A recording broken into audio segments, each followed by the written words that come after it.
All right. So welcome to the Data Facades Working Group, Community Group meeting of April. So I'll share my screen because today we have the opportunity to spend some time discussing current progress on the specifications and a few other issues. I just created an email this morning with the agenda, but maybe it's good if I share my screen and we go through it together, and then you tell me if this is good enough or you want, there's anything else you want to discuss today before starting. So we made this from the issues that we already collected on the specs website, which maybe it's nice also to keep for me somewhere to look at. So we have three sections, one on workflow and collaboration, another, so we'll have the first discussion here, then we talk about the components of the conceptual framework, specifically the meta model, the FacadX model, and the way we structure the specification so far. And then we can look at the current version of the vocabulary, okay, which is the way we encode the facade in RDF.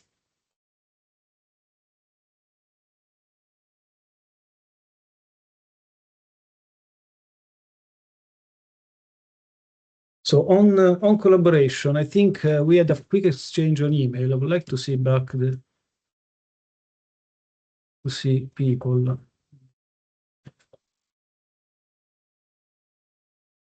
This one, okay.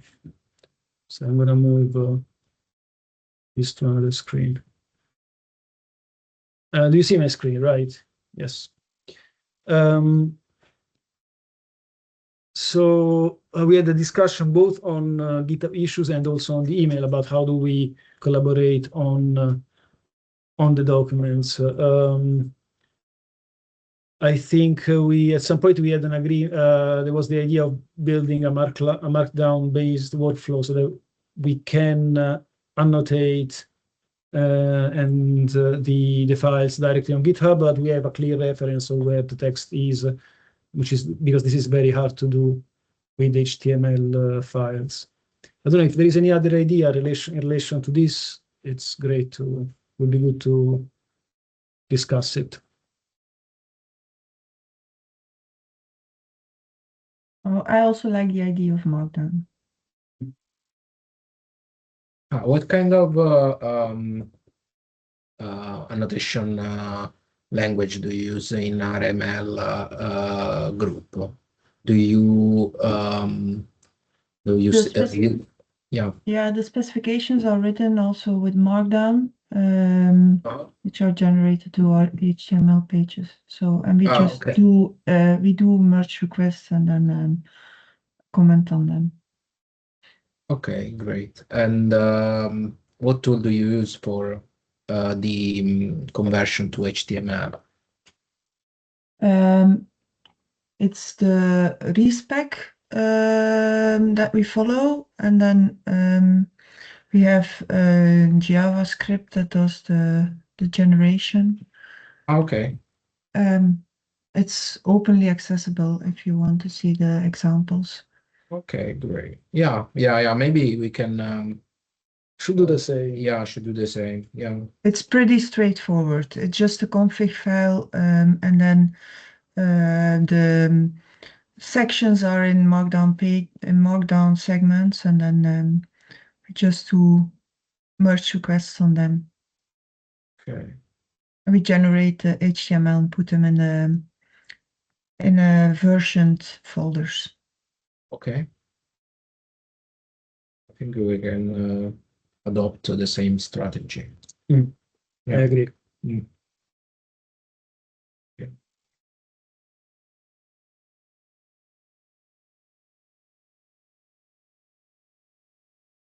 Graph construction group.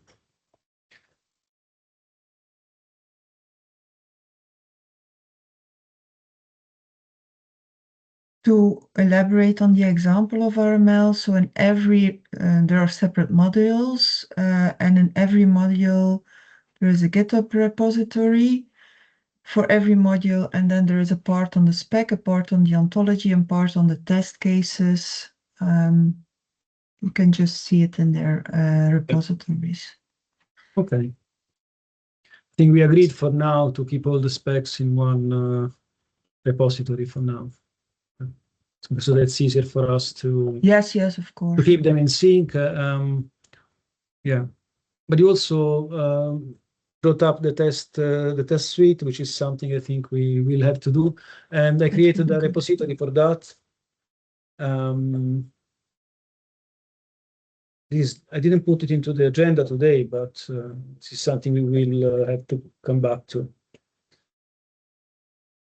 Yeah. But now it will be sufficient. Happy to collaborate on that. Yeah, no, absolutely. Yeah, because I think it will be an interesting exercise, then for me at least, to see what inputs and outputs we have in all the RML specs, and if they can all be resolved also by Facade X. It's a good exercise to see which features are met or not met by one of either of the languages at that point.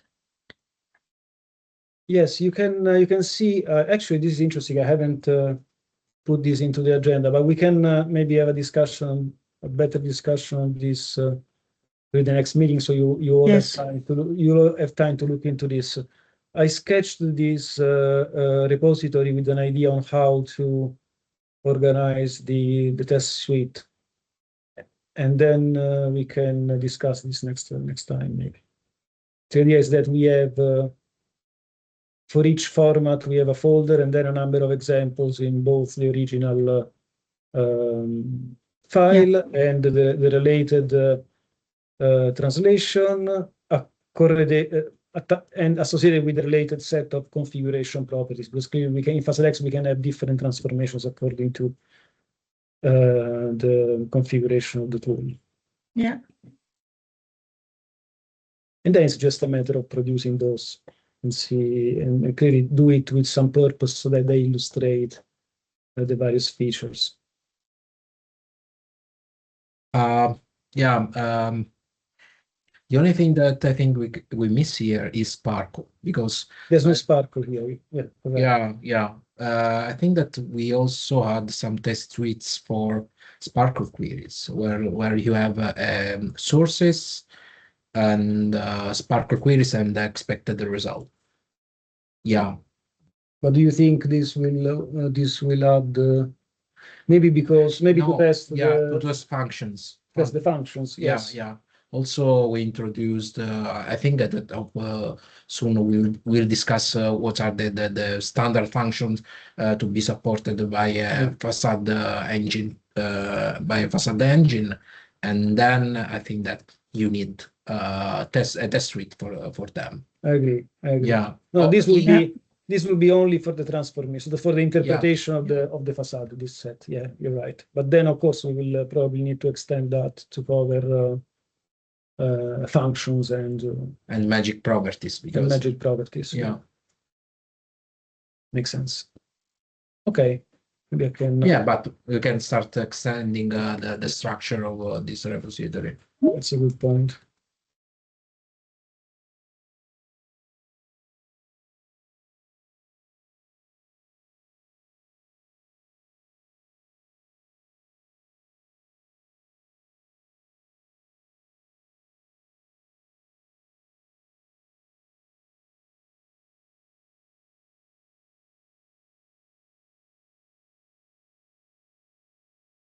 Can I take a note here and then I think that Salva is waiting in the lab. Yeah, someone waiting in the lab.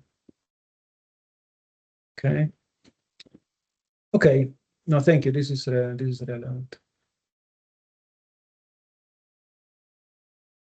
Okay. So anything else on the collaboration? So we all agree we can go to issues, open issues, discuss there. If there are things that are more like discussions that needs to be more articulated, we can use the email, the public email. We agreed that private email is only for discussions that we don't want to to make public, but unless there is a special reason, we will discuss everything in the public mailing list. And then when actions need to be taken, we can open issues. When this specific discussion on specific points can be done on the issue tracker. What's important, I think, is that whatever discussion we have on email, we can then the conclusion can be reported into the issue tracker, and whatever things is happening on GitHub, we mention it during meetings, that we have a record in the meeting minutes about the decisions, and so that in the end there is always a place where decisions are made and it's written on text somewhere.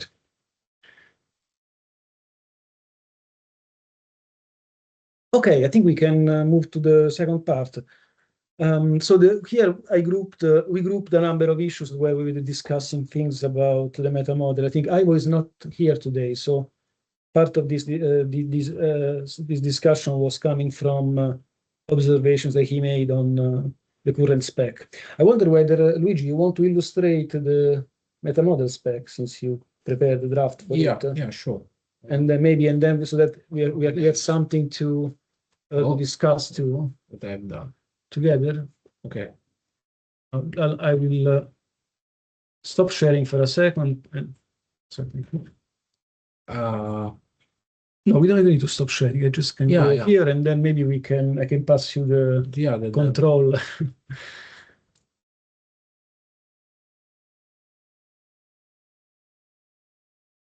This was renamed. Okay, so as you can see, we have a new structure. We have a landing page and two specs. Okay. You want to make space here? Yeah, thank you. This works.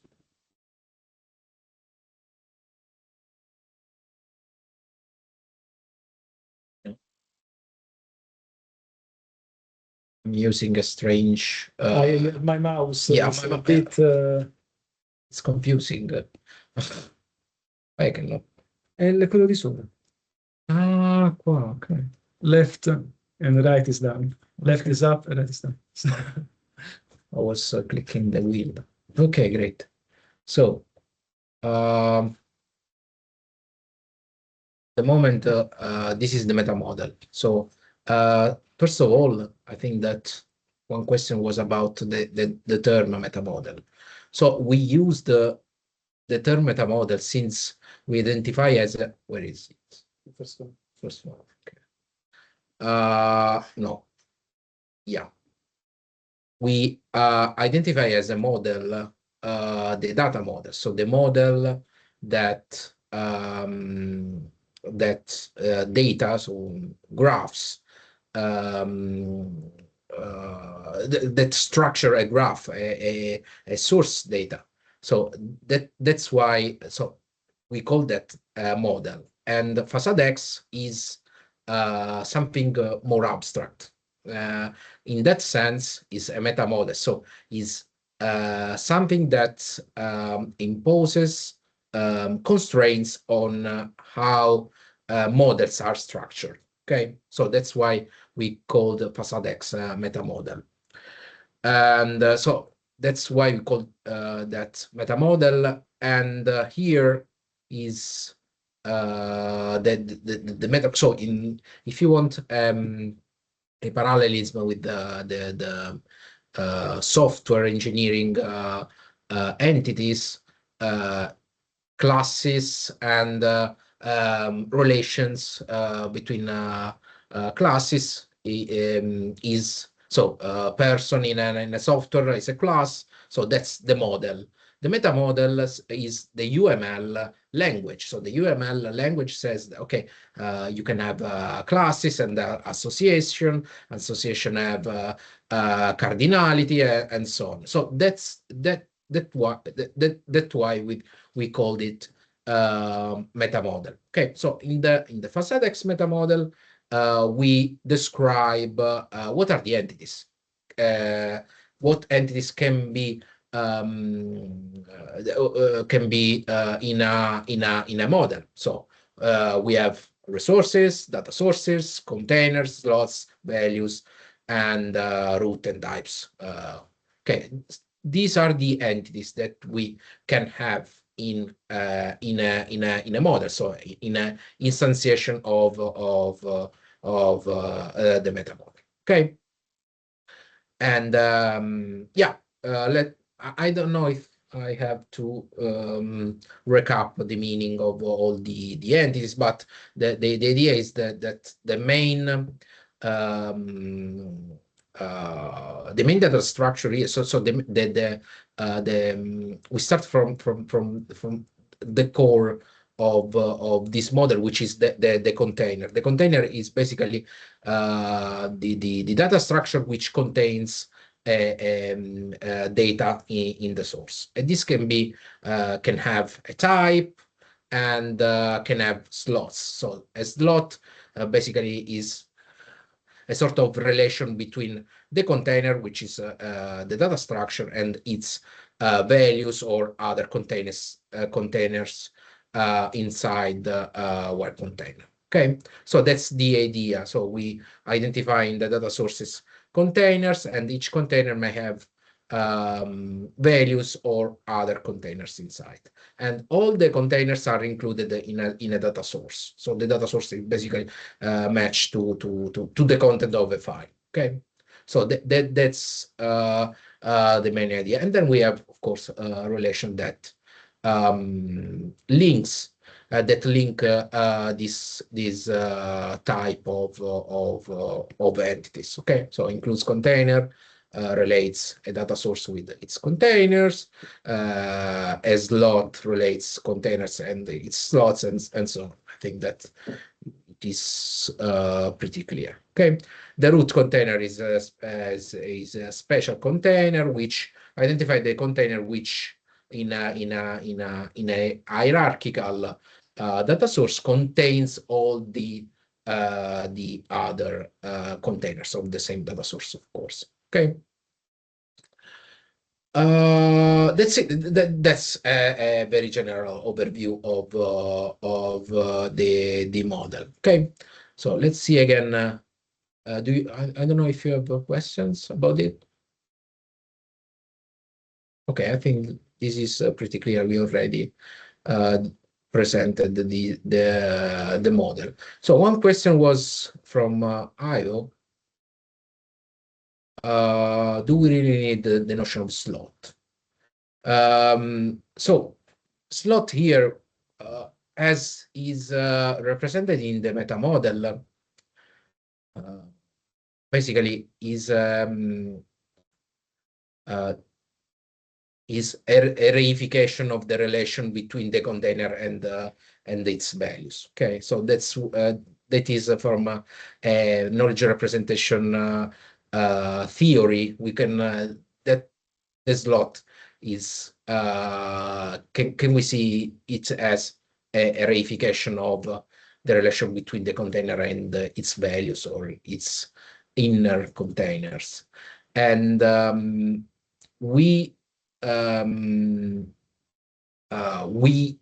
decided to model the slots as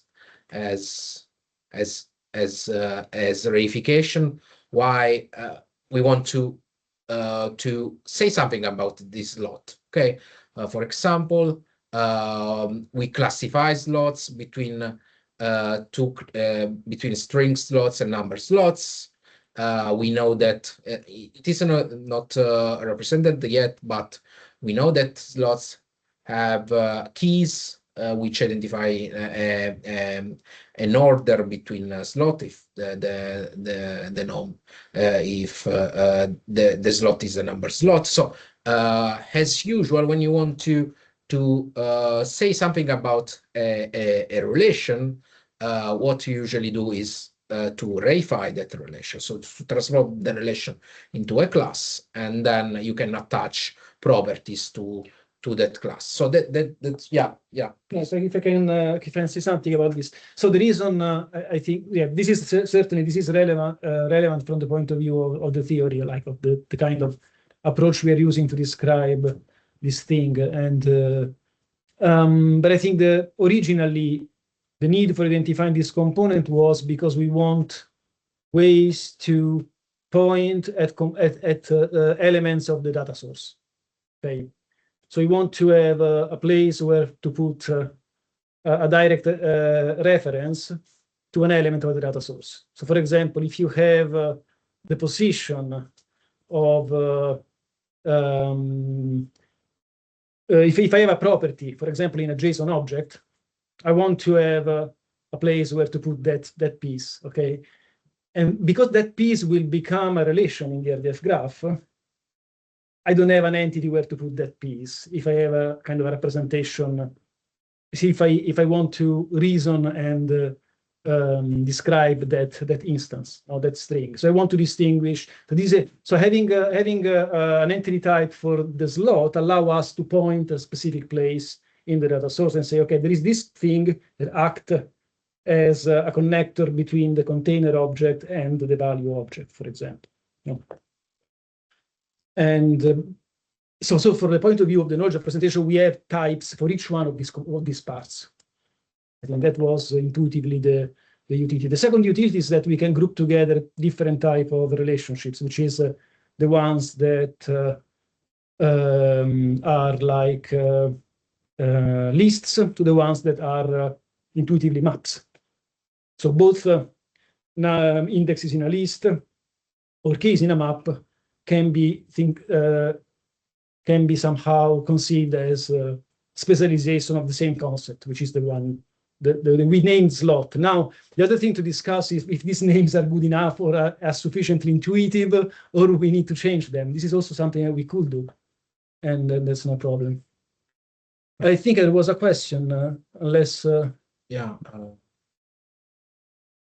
From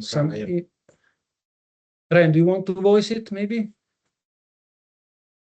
Yes, I was just wondering what the container types are, or what are examples of those would be. So the example is XML entities. We translate XML entities as container types.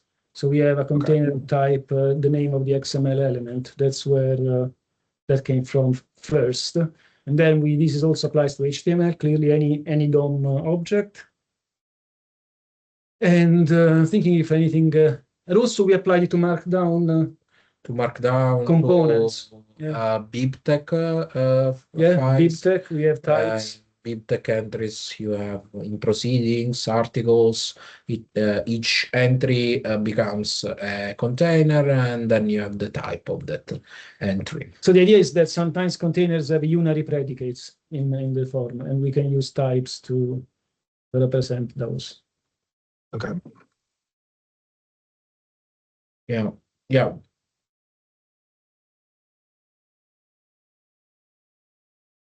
And then another clarification on resource and data source. Not sure if that was clear. Essentially, the idea is that resource is anything that can be pointed out with URI or URL. Can be usually is the location of the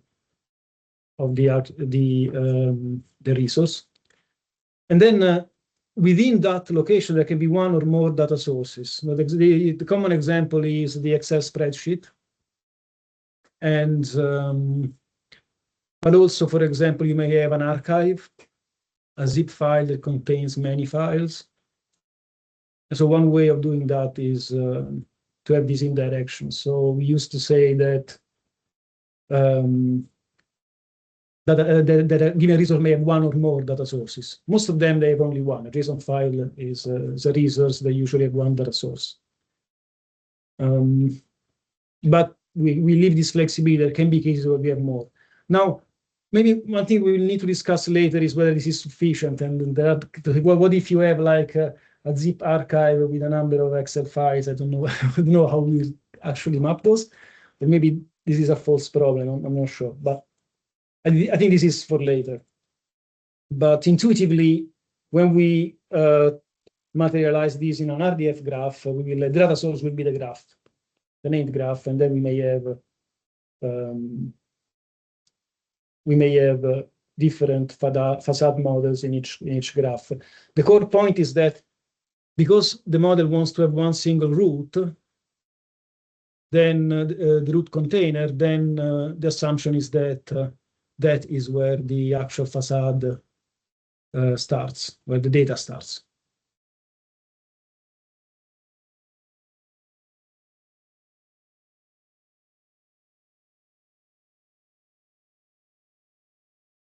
I never really used FacadX until now, so I'm not, and I didn't have time yet to go into details. But can you elaborate on the number slot and the string slot and why those two types are there? Yes, essentially what we try to do here is to make an abstraction among that can glue together two different types of basic data structures. So these are lists and maps. So intuitively, if you think about a JSON object, JSON can have arrays or objects. If you have an object, you have a map, keys and values. If you have an array, you have a list. So you have like essentially a collection of items in a specific order. Okay. So the question for us was, how do we join these two concepts together? So the idea is to, and then we defined a slot, and then you have two types of slots, either a number or a string. Interestingly, we intuitively may expect that you can get either or. So sometimes you have a list, sometimes you have maps, but actually many times you have both. For example, in HTML files or XML files, you have both attributes and items contained within the elements, which will be arrays. The only thing, the important thing is that the only, let's say, characteristic of these slots is that there is only one per container with the given identifier. So you cannot have two of those. Okay, so if you have, for example, a list, you only have 1, 2, 3, or 4. You cannot have 2 times 1 or 2 times 3. The same for maps. You only have one value per slot. You cannot have the same slot with two different values. That's an important property. This is one of many formal properties of FacadX that Luigi drafted in the model spec. Maybe you want to quickly maybe go there. They are defined in a pseudo first order language for all resources. There exists at least a data source. So that's the first constraint that you have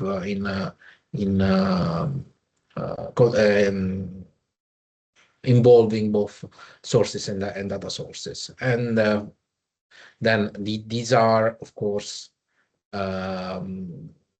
grouped according to the entities involved in the constraint. So these are the constraints for sources, resources and data sources. Then you have containers and slots. So the first argument of the property of the relational slot is a container, and then the second is a slot. So this is what in RDF world is domain range. So the range of a slot, the range is a slot, and the domain is container. So these are the usual constraints that you would expect in an ontology. So cardinality constraint, at least one, at most one. Domain ranges, the domain of the properties of a type, and so the first argument of a binary property is a type, and the second is of another type. Okay, so that's what usually have in domain range constraints. We have a negative constraint. Let's discuss just this one. Of course, you can a slot cannot be both a number slot and a string slot. This is a disjunction. With in ontology, you would have a disjoint with axiom. I think that they are pretty usual constraint that you would put in an ontology. The only thing that is a little bit more complicated is the model here is constructed for hierarchical sources. So JSON file is a hierarchical file, XML, HTML, they are all hierarchical files. So and the model must constrain. So we in the model we defined a constraint to avoid non-hierarchical files. So what does it mean? It means that a container cannot contain itself recursively. So you cannot have a container C1 which contains C2 which contains C3 and C3 contains C1. You cannot have this in FASADX. Otherwise,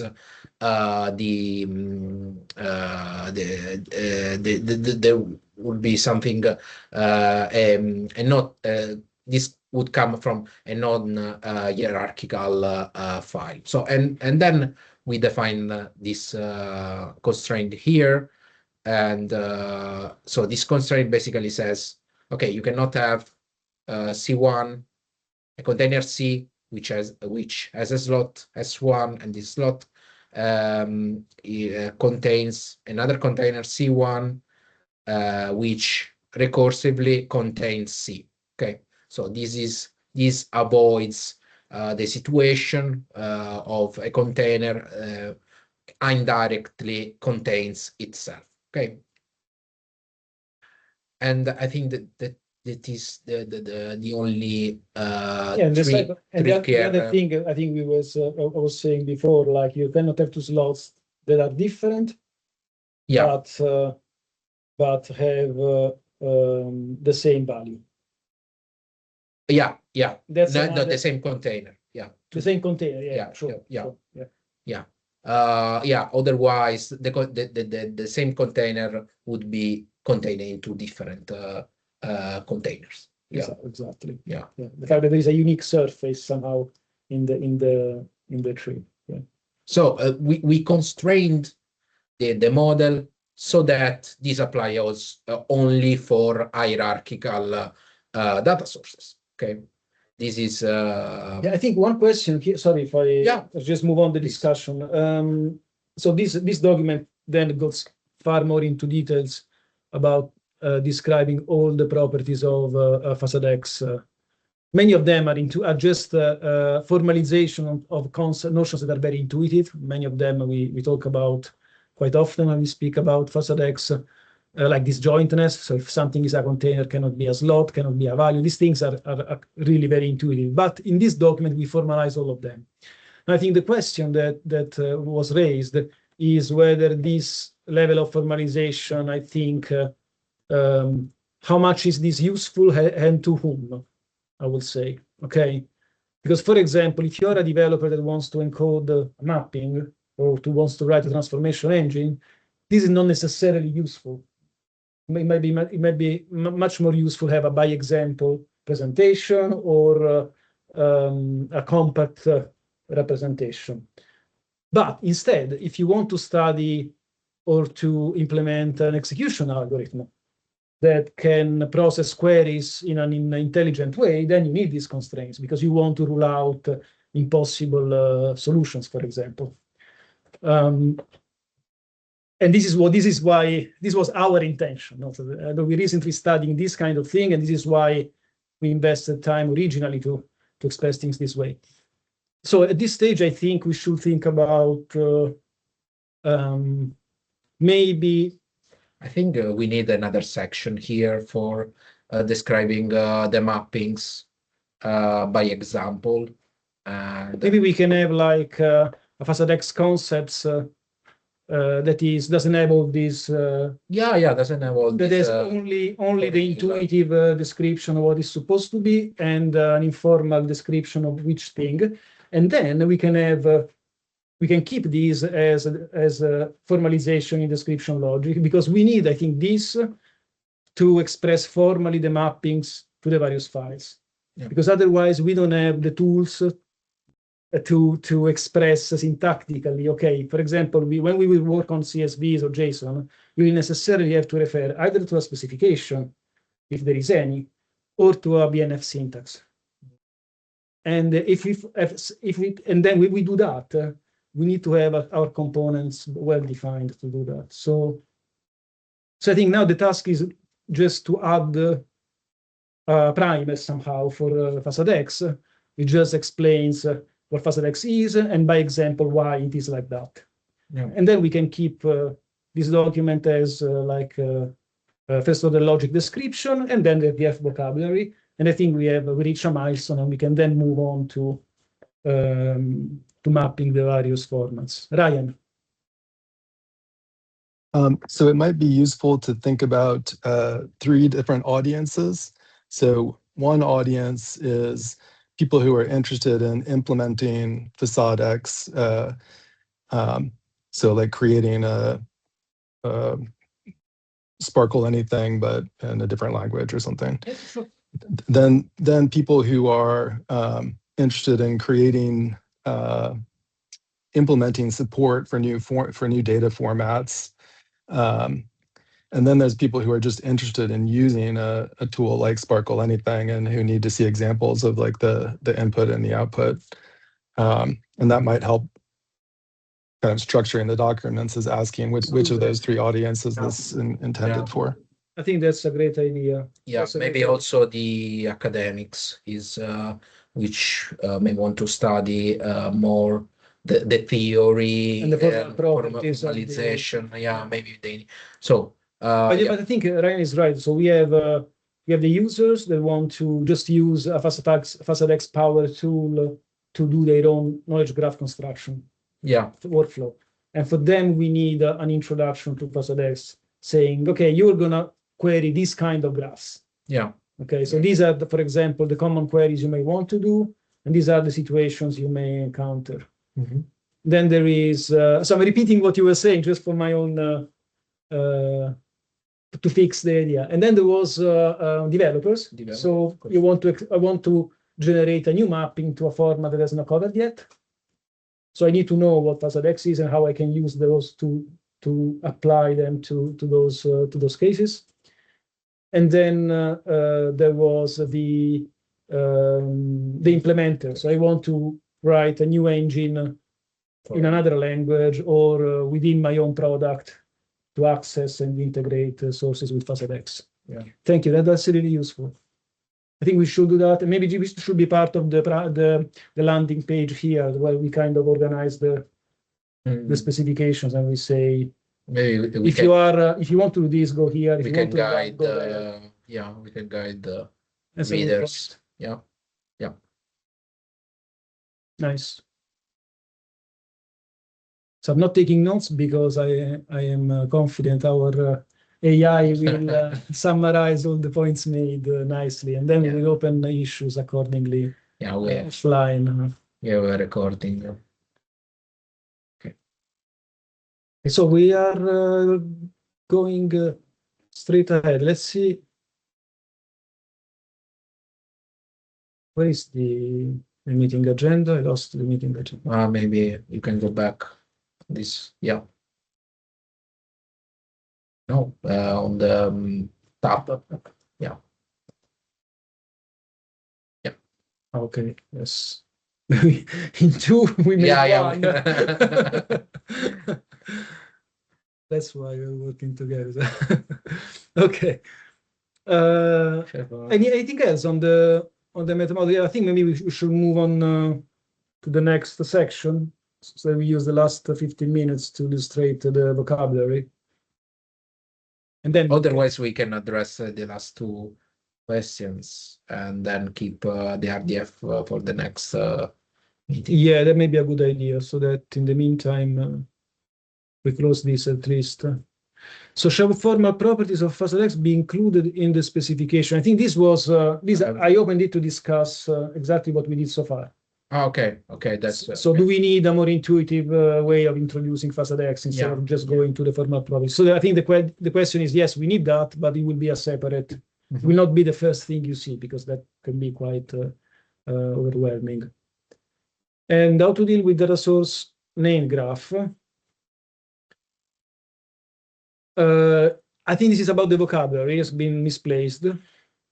So my question was, where do I put this piece of, because I can put it in RDF vocabulary, but actually that's not part of the FASADEX RDF model.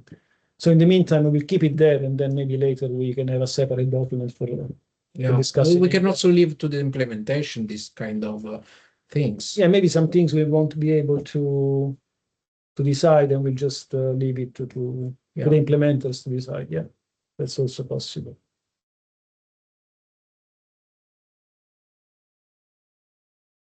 At least we can just enumerate some properties. So you need to have unique identifiers for containers and blah blah blah. So maybe when just enunciate the properties of the URIs of containers and resources. Yeah, and then keep the rest to the implementers. Yes. I think we finished this. Yeah. We can go ahead. Maybe I can just go quickly illustrating the vocabulary, and then we can continue the discussion next time. We will have a presentation next time from Triply. Is a company from the Netherlands. They are also applying and implementing FASADEX in their product. So I'm very excited about that and curious to hear from them. So this is a draft of the RDF vocabulary. So the idea is that we have the meta model, we have the tools to describe the mappings to the data sources, and then basically when we describe the mapping, we bring together the meta model component and the RDF vocabulary, and we show the two things should come together there. Clearly, we start with the namespaces. Now, this may also be something we may discuss. At the moment, we use these namespaces. I kept as a task to redirect later to the FASADEX community group namespace for the vocabulary when we will have it. And we can keep this as Sparkle XYZ, or we can change it, but I kind of like it this way for now. I don't think it's crucial at the moment. I don't know why I don't see the content of issues, but this is a technical thing, not very important. Okay, so what I included so far is 1, 2, 3, 4, 5, 6, 7 classes, containers, which is a kind of class, slots, which is a class of properties, so it's the class of the FASADEX RDF relations, whose we have instances of this class will as domain containers and as a range either containers or value. Okay. Then we have slot number. Slot number is the class of properties that are both container membership properties, because we know that we materialize this relationship as RDF 1, 2, 3, 4, 5. These are the lists. And that, but they are not only container membership properties. They are also container membership properties within a FASADEX model, and therefore they are also instances of slot. Okay, so this is slot number is the intersection of the class of slots and container membership properties. Again, instances may have the same properties of slots. Okay. Now, the other interesting thing here is that, different from many other vocabularies, because we will have to automatically generate these predicates from the surface form of the source. This may be either strings that appear in this data source or, as I said, the cardinal position of a list of the element in a list. We will need to decorate this vocabulary with kind of generators and say, okay, this is how you generate URIs for this entity. I'm not sure, I haven't seen this before in RDF vocabularies. So there is a question, how do we express those? For now, I just use this this kind of this syntax. Maybe we can have a better way of presenting these generators. Slot string is the same. So we have is similar. So is a specialization of slot. Then we have types, which is a class. And maybe here we can add that subjects must be containers. I don't know. Instance of this class must be containers, but I'm not sure because I don't. I'm not sure. No, yeah. I'm not sure whether we should mix the meta model and the model. I was thinking about the namespace that we use in the generator here, because XYZ is a fixed namespace. Actually, you can also change it via the properties. Maybe in the specific, I don't know. Maybe this could be very complicated if instead of XYZ we put a placeholder here, and that placeholder says, for example, base namespace that used in the generation. So maybe it's which makes me think to another problem that some data sources have the notion of namespaces. Yeah, XML has namespaces. So sometimes if a namespace is defined in the XML file, we use that. And correctly, I think if the XML element has a namespace, as a full namespace, we should use that as the entity. Yeah. The entity URI. So I think here we have a general problem about shall we discuss how URIs are generated within the RDF vocabulary spec, or shall we just keep this on the side and discuss it either in a different document or not, or just not mentioning at all? And say, well, you're free to generate URIs the way you want, which may also be a good idea in the sense that, except you need the, except now I'm contradicting myself, except you need to specify this, because then when we do the mappings, we will have to say, okay, if the JSON has a property, this property goes into the name of the of the property slot. So I think this is something we should. Or maybe we just keep for the mapping.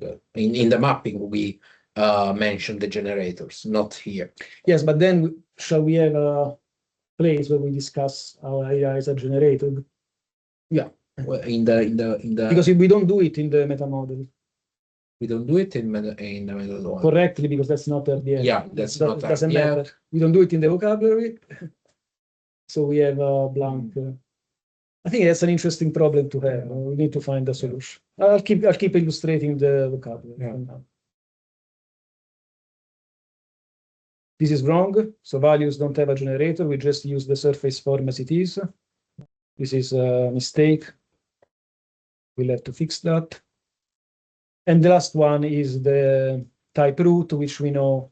Maybe I want to add an expression here saying that there can only be one root in a FACEDX graph. We should add this. Okay, then I wrote a note on named graphs. So the fact that they should be used.